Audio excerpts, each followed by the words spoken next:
গ্রামের এক কোণে ছোট্ট একটি কুঁড়ে ঘরে রাহুল আর তার মা সুনিতা থাকত। কয়েকদিন ধরে সুনিতা অসুস্থ, তাই ঘরে খাবারও প্রায় শেষ। রাহুল, বাবা, এই নে, অনেক খুঁজে বালিশের নিচে এই 10 টাকাটা পেলাম। এটাই এখন আমাদের ঘরের শেষ টাকা। আমি জানি 10 টাকায় তেমন কিছু হবে না, তবুও যদি একটু চাল আনতে পারিস তাহলে আজ অন্তত একটু ভাত রান্না করতে পারবো। আমার জন্য চিন্তা করিস না, কিন্তু তোর তো কিছু খাওয়া দরকার। মা, তুমি এসব নিয়ে ভাবো না। আমি কিছু একটা ব্যবস্থা করব। তোমাকে এভাবে অসুস্থ অবস্থায় দেখে আমার খুব কষ্ট হয়। যদি আমার একটা কাজ থাকতো তাহলে তোমাকে আর এত কষ্ট করতে হতো না। তুমি শুধু বিশ্রাম নাও, আমি এখনই বাজারে যাচ্ছি। সাবধানে যাস বাবা, আর তাড়াতাড়ি ফিরে আসিস। তুই ছাড়া আমার আর কেউ নেই।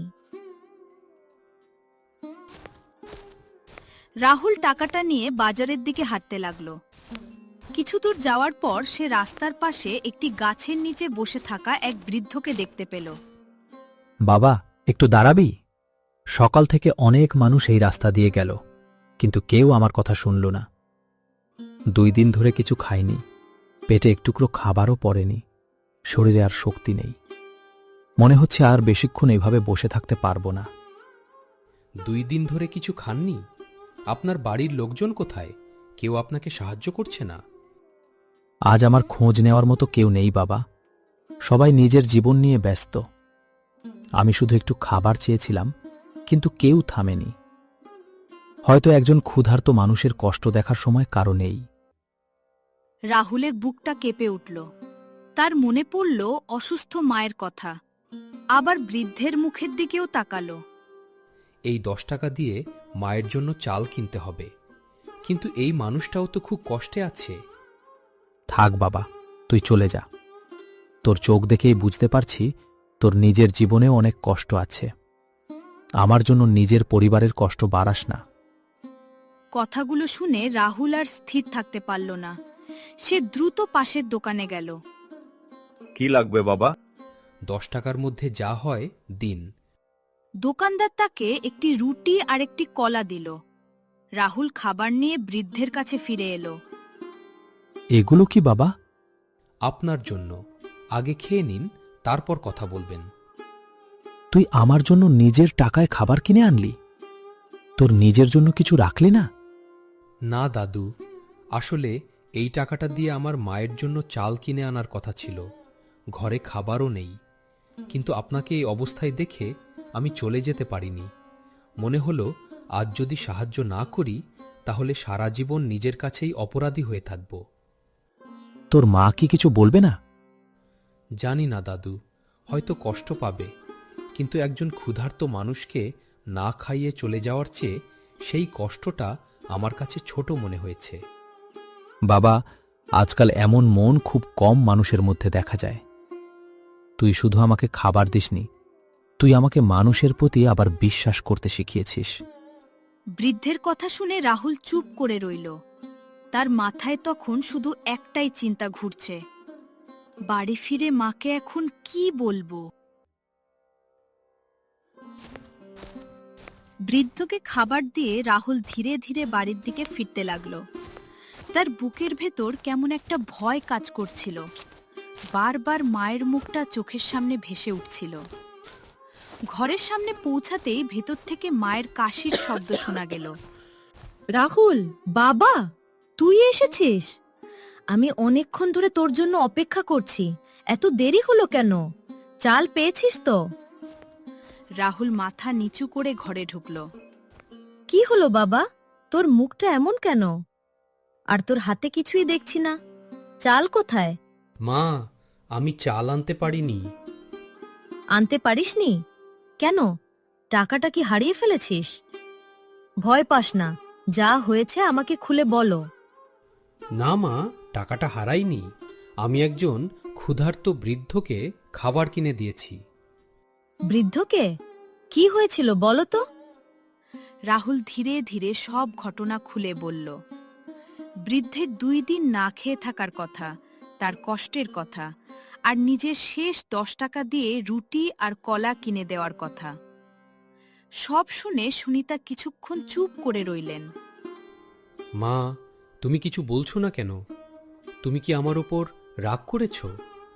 আমি জানি ওই টাকাটা আমাদের জন্য খুব দরকার ছিল। ঘরে খাবার নেই, তুমি অসুস্থ, তবুও আমি নিজেকে আটকাতে পারিনি। না বাবা, আমি তোর ওপর রাগ করিনি। কষ্ট অবশ্যই হচ্ছে, কারণ ঘরে সত্যিই কিছু নেই। কিন্তু একজন ক্ষুধার্ত মানুষকে খাবার দেওয়ার জন্য আমি তোকে কখনো দোষ দেব না। সত্যি মা, আমি ভেবেছিলাম তুমি খুব কষ্ট পাবে। শেষ টাকাটাও খরচ করে ফেলেছি। দেখ বাবা, টাকা হারালে আবার পাওয়া যায়, কিন্তু মানুষের ভালো মন সবাই পায় না। তুই নিজের কষ্টের মধ্যেও অন্য একজন মানুষের কষ্ট বুঝতে পেরেছিস। একজন মা হিসেবে এর চেয়ে বড় গর্ব আমার আর কি হতে পারে? মা, তোমার মতো মা পৃথিবীতে আর কেউ নেই। অন্য কেউ হলে হয়তো আমাকে অনেক বকত। আমি শুধু এটুকু জানি, তুই খারাপ কিছু করিসনি। ভালো কাজের জন্য কখনো লজ্জা পাবি না। ধীরে ধীরে সন্ধ্যা নেমে এলো, কিন্তু সেদিন তাদের ঘরে চুলা জ্বলল না। মা ছেলে দুজনেই খালি পেটে শুয়ে পড়ল। মা, আমার জন্য তোমাকে না খেয়ে থাকতে হলো। এটা ভাবলেই খুব খারাপ লাগছে। এমন কথা আর বলবি না। আজ আমরা না খেয়ে আছি ঠিকই, কিন্তু একজন মানুষ আজ তোর কারণে খাবার খেতে পেরেছে। বিশ্বাস করো, ভালো কাজের ফল একদিন না একদিন ফিরেই আসে। তুমি সত্যি তাই মনে করো? অবশ্যই, আল্লাহ সব দেখেন বাবা। তিনি কখনো ভালো মানুষের প্রাপ্য নষ্ট হতে দেন না।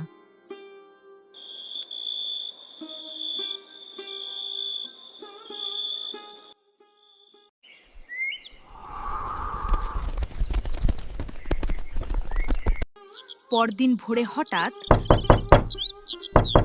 দরজায় জোরে কড়া নাড়ার শব্দ হলো। এত সকালে আবার কে এলো? আমি দেখছি মা। রাহুল দরজার কাছে গিয়ে দরজা খুলতেই অবাক হয়ে গেল। সামনে দাঁড়িয়ে আছে সেই বৃদ্ধ, কিন্তু এবার তিনি একা নন। তার সঙ্গে আরও কয়েকজন লোক, আর তাদের হাতে বড় বড় বস্তা। কেমন আছো বাবা?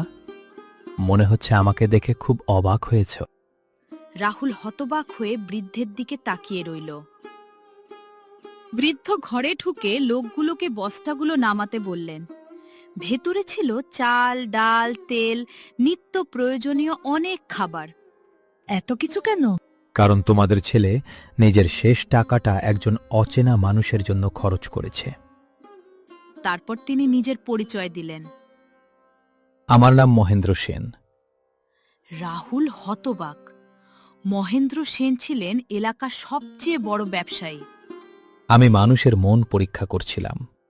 অনেকেই আমাকে ফিরিয়ে দিয়েছে, কিন্তু তোমার ছেলে তা করেনি। তুই আমাকে আবার মানুষের ওপর বিশ্বাস করতে শিখিয়েছিস। তারপর তিনি একটি খাম বের করলেন। ভেতরে কিছু টাকা আর একটি কাগজ ছিল। আমি তোর পড়াশোনার দায়িত্ব নিতে চাই। রাহুল আর সুনিতা যেন বিশ্বাসই করতে পারছিল না। ঠিক তখনই মহেন্দ্রর একজন কর্মচারী এসে জানালো, অফিসে বড় সমস্যা হয়েছে। মহেন্দ্র দ্রুত চলে গেলেন। যাওয়ার আগে শুধু বললেন, আজ থেকে তুই একা নস বাবা।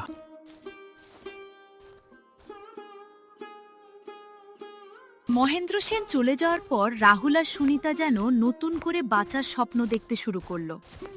এতদিন যে ঘরে অভাব আর কষ্ট ছাড়া কিছু ছিল না, সেখানে প্রথমবারের মতো আশার আলো জ্বলেছে। কিন্তু সবার চোখে সেই সুখ সহ্য হলো না। গ্রামের চায়ের দোকান, বাজার, রাস্তার মোড়, সব জায়গায় শুরু হলো নানা আলোচনা। আমি এসব বিশ্বাস করি না। সবকিছু আগে থেকেই ঠিক করা ছিল, নইলে একটা গরিব ছেলের জন্য এত বড় ব্যবসায়ী এত কিছু করবে কেন? ঠিকই বলেছ, নিশ্চয়ই কোনো না কোনো স্বার্থ আছে। এসব গল্প আমরা অনেক দেখেছি। হয়তো ছেলেটা অভিনয় করেছে, নইলে এমন ভাগ্য কারো হয় নাকি? কথাগুলো একসময় রাহুলের কানেও পৌঁছালো। মা, মানুষ এসব কথা কেন বলছে? আমি তো শুধু একজন ক্ষুধার্ত মানুষকে সাহায্য করেছি। আমি তো জানতামই না উনি কে ছিলেন। বাবা, পৃথিবীতে এমন অনেক মানুষ আছে যারা অন্যের ভালো দেখতে পারে না। তুই তাদের কথা শুনে কষ্ট পাবি না। সত্যকে প্রমাণ করতে হয় না, সত্য নিজেই একদিন প্রকাশ পায়। তবুও খারাপ লাগে মা, আমি তো কোনো লাভের আশায় কিছু করিনি। আমি জানি তুই করিসনি, আর আল্লাহও জানেন। তাই অন্যরা কি বলল সেটা নিয়ে মাথা ঘামানোর দরকার নেই। মায়ের কথা শুনে রাহুল কিছুটা শান্ত হলো। কিন্তু সেদিন সন্ধ্যায় আবার একটি অদ্ভুত ঘটনা ঘটল। একটি বড় গাড়ি এসে তাদের বাড়ির সামনে থামল। আবার গাড়ি? এবার কে এলো? গাড়ি থেকে দুজন ভদ্রলোক নেমে এলো। তাদের পোশাক আশাক দেখেই বোঝা যাচ্ছিল তারা শহর থেকে এসেছে। তুমি কি রাহুল? জি, আমি রাহুল। কিন্তু আপনারা কারা? আমরা মহেন্দ্র সেন স্যারের অফিস থেকে এসেছি। মহেন্দ্র দাদুর অফিস থেকে? কি হয়েছে? উনি কি ভালো আছেন? হ্যাঁ স্যার, ভালো আছেন। তবে তিনি তোমাকে একটা জরুরি কারণে ডেকেছেন। জরুরি কারণ? কি ব্যাপার? আমরা ঠিক জানি না। স্যার শুধু বলেছেন কাল সকালেই তোমাকে শহরে নিয়ে যেতে হবে। তিনি বিশেষভাবে এই নির্দেশ দিয়েছেন। কিন্তু আমার ছেলেকে কেন? ও তো একটা সাধারণ ছেলে। এত বড় ব্যবসায়ের জরুরি কাজে ওর কি দরকার? আমরাও জানি না মা, তবে স্যারের কণ্ঠ শুনে মনে হয়েছে বিষয়টা খুব গুরুত্বপূর্ণ। ঠিক আছে, আমি কাল যাব। লোক দুজন চলে গেল। রাত গভীর হলো, কিন্তু সেদিন রাহুলের চোখে এক ফোঁটা ঘুমও এলো না। মা, আমার খুব অদ্ভুত লাগছে। একজন বড় ব্যবসায়ী আমাকে এত জরুরি ভিত্তিতে ডাকছেন কেন? আমি তো কিছুই বুঝতে পারছি না। ভয় পাবি না বাবা, তুই সৎ পথে আছিস। সৎ মানুষের জন্য আল্লাহ কখনো খারাপ কিছু রাখেন না। রাহুল জানলার বাইরে তাকিয়ে রইল। তার মনে হচ্ছিল আগামীকাল হয়তো তার জীবনের সবচেয়ে গুরুত্বপূর্ণ দিন হতে চলেছে।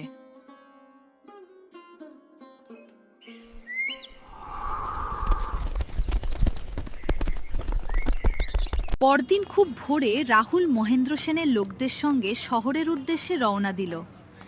এত বড় শহরে সে আগে কখনো আসেনি। চারপাশের বড় বড় বিল্ডিং দেখে তার চোখ বিস্ময় বড় হয়ে গেল।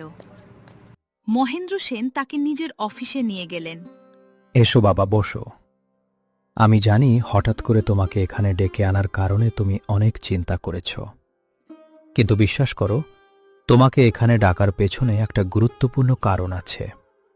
দাদু, সত্যি বলতে আমি কিছুই বুঝতে পারছি না। আমি তো গ্রামের একটা সাধারণ ছেলে। আপনার এত বড় অফিসের সমস্যার সঙ্গে আমার কি সম্পর্ক থাকতে পারে? সমস্যাটা হলো, আমার কোম্পানিতে কেউ অনেক দিন ধরে টাকা চুরি করছে। আমরা হিসাব মিলাতে পারছি না। অনেক মানুষ চেষ্টা করেছে, কিন্তু আসল অপরাধীকে ধরতে পারেনি। কিন্তু দাদু, আমি তো এসব ব্যাপার বুঝি না। আমি তো কোনো গোয়েন্দাও নই। আমি জানি বাবা, আমি তোমাকে তদন্ত করতে বলছি না। আমি শুধু চাই তুমি সবকিছু মন দিয়ে দেখো। অনেক সময় সৎ মানুষের চোখ এমন কিছু দেখতে পায় যা অন্যরা দেখতে পায় না। রাহুল মাথা নাড়ল। সারাদিন সে অফিসের বিভিন্ন বিভাগে ঘুরে বেড়ালো। কেউ কম্পিউটারে কাজ করছে, কেউ হিসাবপত্র দেখছে, কেউ ফোনে কথা বলছে। সে চুপচাপ সবাইকে লক্ষ্য করতে লাগল। বিকেলের দিকে হঠাৎ একটা বিষয় তার নজরে এলো। একজন কর্মচারী বারবার হিসাব বিভাগের ঘরে ঢুকছে আর বের হচ্ছে। লোকটির আচরণ অন্যদের থেকে আলাদা লাগছিল। দাদু, একটা কথা বলবো? অবশ্যই বলো বাবা, যা মনে হয়েছে খোলাখুলি বল। আমি ভুলও হতে পারি, কিন্তু ওই লোকটাকে আমার একটু অদ্ভুত লাগছে। সবাই নিজের কাজে ব্যস্ত, কিন্তু উনি বারবার হিসাব বিভাগের ঘরে যাচ্ছেন। আর যখনই কেউ তার দিকে তাকাচ্ছে, তখনই যেন অস্বস্তি বোধ করছেন। তুই কি নিশ্চিত? না দাদু, নিশ্চিত নই। আমি শুধু যা দেখেছি সেটাই বলছি। আমার মনে হলো উনার আচরণ স্বাভাবিক না।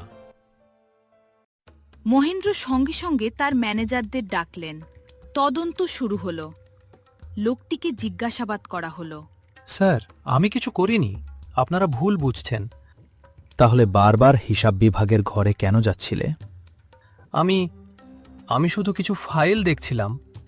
কিন্তু তদন্ত যত এগোতে লাগলো ততই প্রমাণ বেরিয়ে আসতে লাগলো। শেষ পর্যন্ত লোকটি ভেঙে পড়ল। স্যার, আমাকে মাফ করে দিন, আমি ভুল করেছি।